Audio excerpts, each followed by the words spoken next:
Oke, bismillahirrahmanirrahim. Assalamualaikum warahmatullahi wabarakatuh.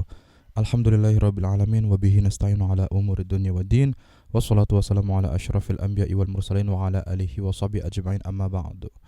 Oke, adik-adik semuanya, kali ini kita ketemu lagi ya di pendidikan agama Islam. Kali ini kita akan membahas tentang perilaku bekerja keras dan bertanggung jawab ya. Untuk peta konsepnya ya, yang pertama kita akan memahami makna dari bekerja keras, kemudian apa sih makna dari bertanggung jawab, kemudian ada nggak sih kaitan bekerja keras dan bertanggung jawab dengan keimanan. Kemudian kita pelajari juga hikmah memiliki perilaku bekerja keras dan bertanggung jawab. Oke, yang pertama, untuk pengertian bekerja keras yaitu bekerja dengan maksimal ya, memaksimalkan potensi, waktu dan kesempatan. Jadi hasilnya juga maksimal. Oke, umat Islam yang bekerja keras memberi peluang untuk memperoleh ekonomi yang maksimal. Dengan kata lain, umat Islam yang bekerja keras akan menjadi kaya. Oke, kemudian ini ada dalil nakli ya. Ada 3 dalil. Oke, yang pertama dari surat At-Taubah surat ke-9 ayat 105. A'udzubillahi minasyaitonirrajim. Wa qul i'malu fasayarallahu 'amalakum wa rasuluhu wal mu'minuna wa saturadduna ila 'alimil ghaibi wasyahadati fayunabbi'ukum bima kuntum ta'malun. Dan katakanlah, bekerjalah kamu, maka Allah akan melihat pekerjaanmu.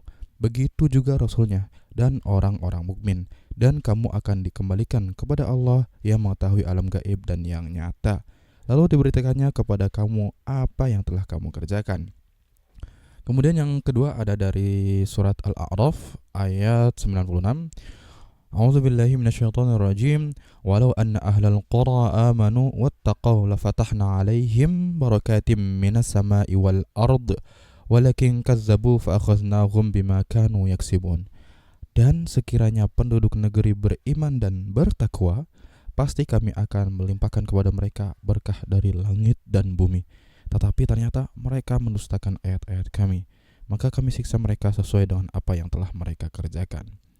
Kemudian dalil ketiga dari surat Al-Jumu'ah surat ke-62 ayat 10 yang berbunyi فَإِذَا قُضِيَتِ الصَّلَاةُ فَانْتَشِرُوا فِي الْأَرْضِ وَابْتَغُوا مِنْ فَضْلِ اللَّهِ وَاذْكُرُوا اللَّهَ كَثِيرًا لَعَلَّكُمْ تُفْلِحُونَ.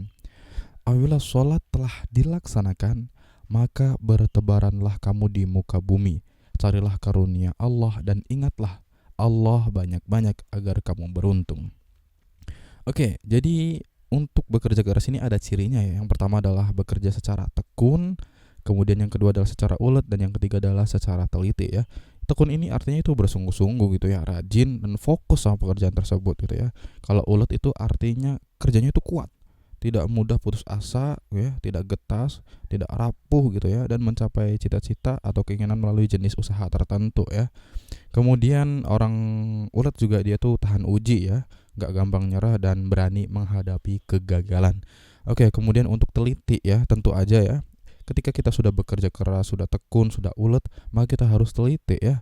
Teliti yaitu bekerja secara hati-hati ya.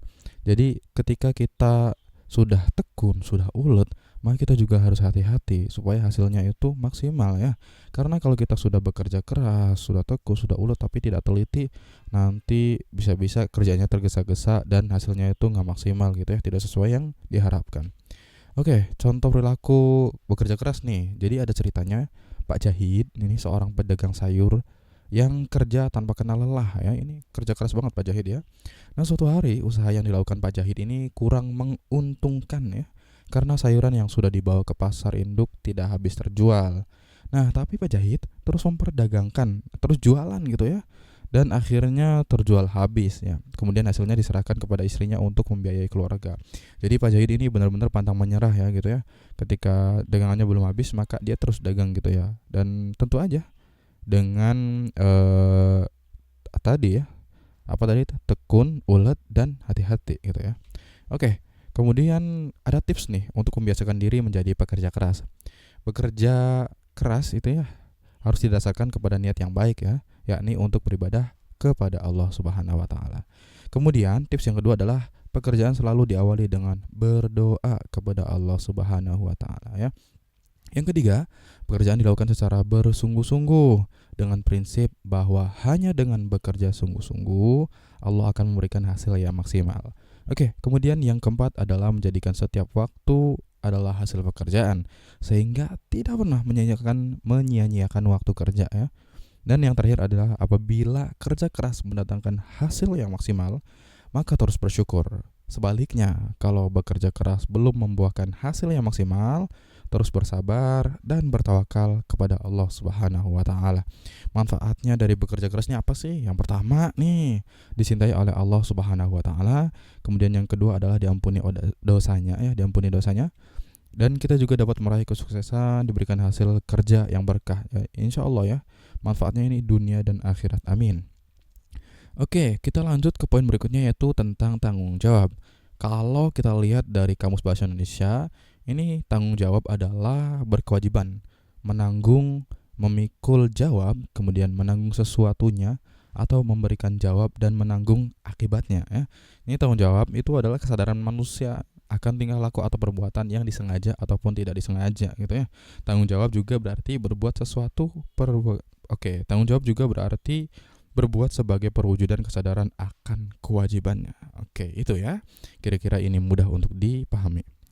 Oke, macam-macam tanggung jawab itu ada 5 ya di sini. Yang pertama adalah terhadap diri sendiri, kemudian tanggung jawab terhadap keluarga, yang ketiga terhadap masyarakat, yang keempat terhadap bangsa dan negara, dan tentu aja terhadap Allah Subhanahu wa taala. Dalilnya tentang perintah tanggung jawab nih ada dari surat At-Tur ya.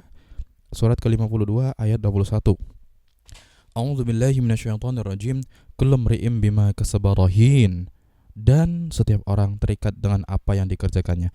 Maksud terikat di sini berarti dia itu harus benar-benar bertanggung jawab ya. Ketika dia melakukan sesuatu, maka dia harus bertanggung jawab terhadap sesuatu tersebut gitu ya. Oke. Kemudian manfaat tanggung jawab nih dunia dan akhirat lagi nih sama ya. Yang pertama dicintai oleh Allah Subhanahu wa taala. Amin. Kemudian dicintai manusia. Amin. Kemudian terwujud suasana kehidupan yang aman dan damai. Amin ya.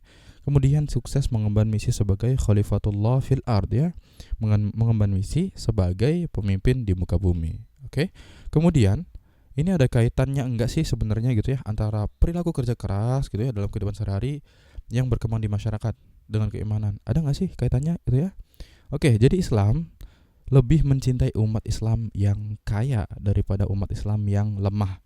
Secara tidak langsung Islam memerintahkan gitu ya umat Islam untuk menjadi seorang pekerja keras gitu ya. Atau umat Islam harus memiliki etos kerja yang tinggi sehingga umat Islam memiliki produktivitas yang tinggi gitu ya. Apabila umat Islam bersikap produktif, maka umat Islam akan terjatuhkan gitu ya. Akan terjatuhkan dari sikap konsumtif ya. Kemudian umat Islam menjadi komunitas manusia yang kaya dengan bingkaian ajaran Islam sehingga menjadi umat manusia yang kaya dan dermawan. Amin gitu ya. Kemudian apa sih kaitan antara perilaku bertanggung jawab dalam kehidupan sehari-hari yang berkembang di masyarakat dengan keimanan? Oke, jadi seseorang yang beriman meyakini bahwa semua tanggung jawab di dunia ini akan dipertanggungjawabkan di hadapan Allah Subhanahu wa taala. Dan bertanggungjawaban ini di hadapan Allah Subhanahu wa taala akan terjadi dengan sangat adil, ya, dengan sangat adil dan tidak akan pernah terjadi rekayasa. Oke, jadi dengan demikian ya, seseorang yang beriman secara sungguh-sungguh memiliki keterkaitan dengan tanggung jawab seseorang. Semakin seseorang mendalami tingkat keimanannya, semakin bertanggung jawab terhadap segala persoalan hidup ya. Sebaliknya, kalau seseorang yang tidak beriman dan beriman gitu ya, namun kurang mendalam gitu ya, maka seseorang tidak bertanggung jawab atau kalaupun bertanggung jawab, tanggung jawab tersebut sangat rendah karena tidak mengetahui konsekuensi dari sebuah tanggung jawab berdasarkan keimanan. Jadi emang ada kaitannya gitu ya. Oke, itu. Semoga materi ini bisa dipahami dan semoga kita semua mendapatkan manfaatnya. Sekian dari Bapak. Assalamualaikum warahmatullahi wabarakatuh.